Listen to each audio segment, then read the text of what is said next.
எல்லா சினிமாலயும் ஒருத்தர் இருப்பான்ல, உன்னை பார்த்தா எனக்கு அந்த மாதிரி தான் தோணுது. ஹீரோவா? இல்ல,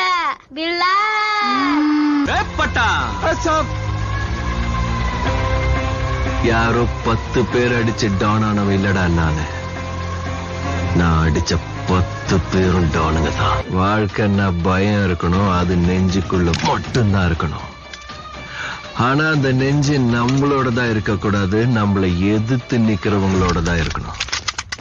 மே ஐ கம் இன்? அவ்வளவு பெரிய கேங்ஸ்டரா? கேங்க கூட்டிட்டு வரவன் கேங்ஸ்டர், ஒத்தையா வரவன் மான்ஸ்டர்.